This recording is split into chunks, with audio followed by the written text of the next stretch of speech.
Max Verstappen has doubled down on talk about his future retirement from F1, with the Dutchman stating he's happy with his career achievements and that he can easily leave the sport behind. 2026 is Verstappen's 12th season at the pinnacle of motorsport, with 4 world championships and 71 wins for third on the all-time list.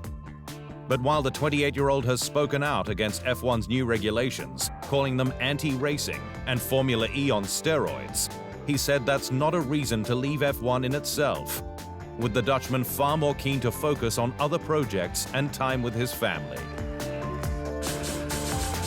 Who cares about trying to go 24 times a year around the world in trying to hunt for another title, he said. I don't care if I win 4 or 8. I want to live my life. You only live once, and I don't want to spend 25 years of that in racing a car. Mercedes F1 boss Toto Wolff says the FIA's intention to police the engine compression ratio limit remains a storm in a teacup and doesn't change anything for the squad. The FIA issued a statement last week that it had developed, with help from F1's power unit manufacturers, a methodology to quantify how the engine's compression ratio changes across conditions. And that compliance from August 1st, after F1's summer break, would be required at ambient temperature and 130 degrees Celsius while operating, subject to approval from the FIA's World Motorsport Council. But Wolff, whose Mercedes engine it's alleged can run beyond the 16-to-1 limit on track, stated that while he was philosophically opposed to the change, the squad wanted to be good citizens in the sport. If you have 4 other PU manufacturers that are putting immense pressure on the FIA at a certain stage, what choice do we have than not to play, Wolff said. Turkish track Istanbul Park is reportedly set for a return to the F1 calendar from 2027, following news a deal has been inked with the circuit's owners. Turkey has hosted 9 F1 events, with its last as a stopgap during the COVID-19 pandemic in 2020 and 2021, following its original 7-year tenure from 2005 to 2011. Ahead of 2020's race, which Lewis Hamilton won for Mercedes to clinch his record-equaling 7th world title, Red Bull took F1 to the people. Alex Albon and Pierre Gasly toured the city's attractions, including Hagia Sophia Grand Mosque, and made F1's first ever continental crossing over the 15 July Martyrs Bridge that straddles the Bosphorus between Asia and Europe.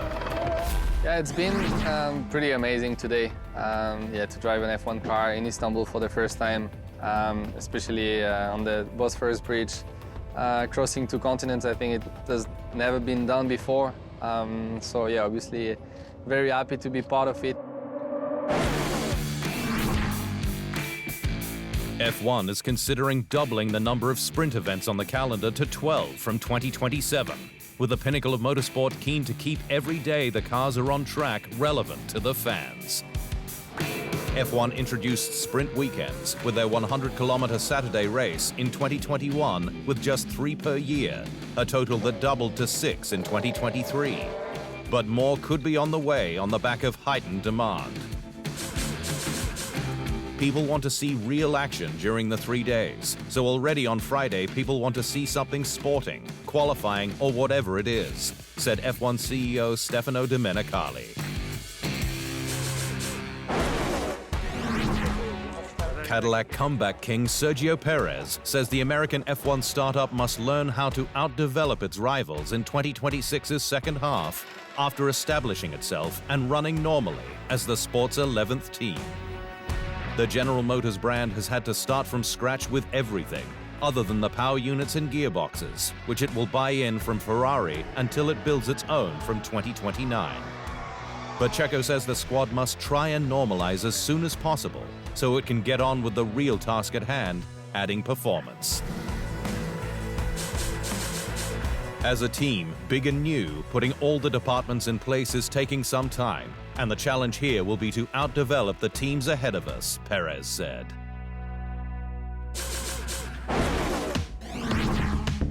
Carlos Sainz says Williams has recovered the mileage it lost from failing to run at F1's closed-door Barcelona test, though says the squad's FW48 has quite a few limitations and areas in which to improve. Williams skipped F1's opening test at the Circuit de Barcelona Catalunya to focus on performance work, but its new era car is reported to still be up to 30 kilograms overweight. But while the British squad completed 790 laps across F1's 2 Bahrain tests, Sainz said the work continues to get its challenger on the pace for the season opener in Australia.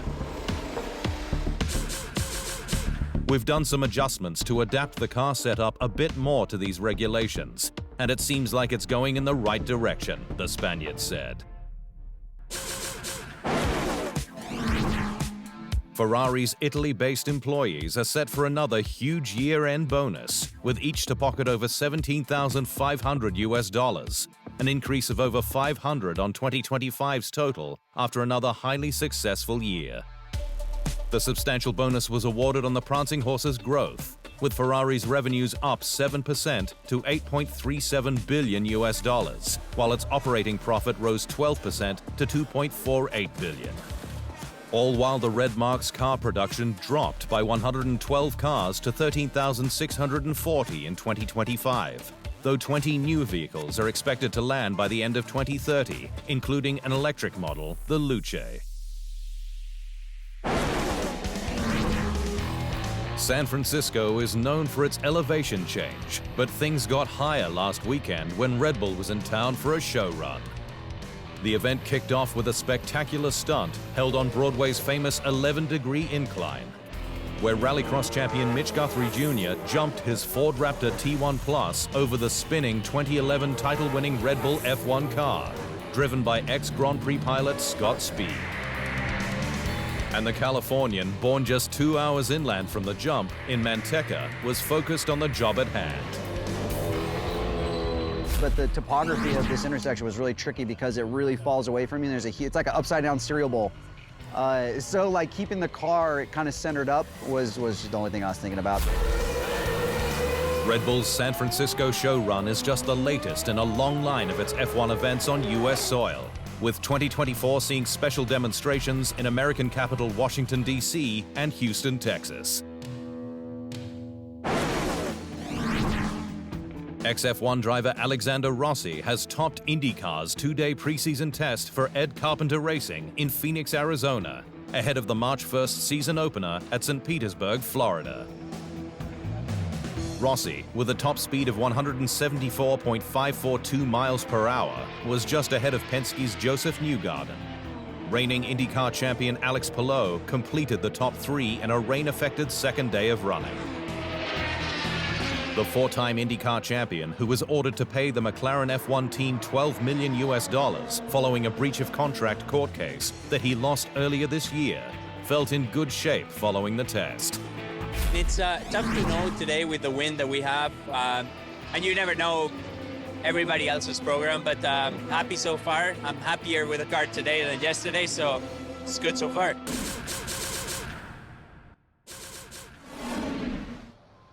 Thanks for watching.